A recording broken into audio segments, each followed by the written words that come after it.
আচ্ছা, তোমাদের কোন কালটা ফেভারিট বলো তো? আমার তো শীতকাল। হ্যালো এভরিওয়ান, আবার একটা নতুন ব্লগে সবাইকে ওয়েলকাম। তো হেলদি ড্রিঙ্ক দিয়ে স্টার্ট করলাম। শীতকালটা কেন ফেভারিট জানো তো? এই সময় না বিভিন্ন রকমের সবজি মাছ পাওয়া যায়। তো চলো ভাত আর শাকটা রান্না করে নিলাম। এইদিকে বর চুনো মাছ এনেছে। এবার এইটা গঙ্গার না বিলের সেটা তো আমি বলতে পারবো না, কিন্তু এখন কিন্তু এটা আমার বাড়ির মাছ। যাই হোক, এখানে ভাত শাকটা রান্না হয়ে গেছে, চুনো মাছটাকে রান্না করবো নুন হলুদ আর সামান্য একটু সর্ষের তেল দিয়ে এটাকে প্রথমে ফ্রাই করে নিলাম। এখানে দেখো পেঁয়াজকলি আলু যা যা সরঞ্জাম লাগবে মোটামুটি কেটে নিয়েছিলাম।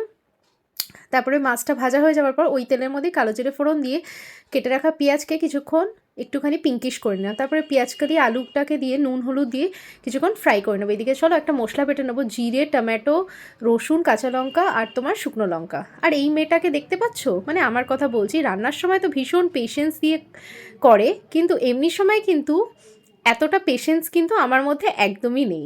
যাই হোক, এখানে দেখো গল্প করতে করতে পেঁয়াজকালি আলুটা ভাজা হয়ে গেল। এরপরে আমি মশলাটা কষিয়ে দেবো আর চুনো মাছটাকেও দিয়ে দেবো। কোনো রকম জল আমি ইউজ করবো না, কষিয়ে কষিয়ে রান্না করবো। আর ওপর দিয়ে নামানোর আগে একটু ধনেপাতা ছিটিয়ে দিলেই দারুণ টেস্টি। আর মেনু তো দেখেই নিয়েছো কী কী আছে। আছে আছে হচ্ছে গরম ভাত, ওলকচু ভাতে মানে সিদ্ধটা তেল আর নুন আর কাঁচা লঙ্কা দিয়ে মেখেছিলাম। আর আছে সঙ্গে তোমার হচ্ছে কলমি শাক। তো এই আজকের মেনু ছিল। আর এই ভিটামিন ডি তো একটু আমি গায়ে লাগাই না, কিন্তু এই হালকা হালকা ঠান্ডা পড়েছে, বেশ ভালো লাগছে। সঙ্গে দই আর বেদানা নিয়েছে। ভিডিও ভালো লাগলে অবশ্যই কিন্তু লাইক শেয়ার সাবস্ক্রাইব করে পাশে থেকো।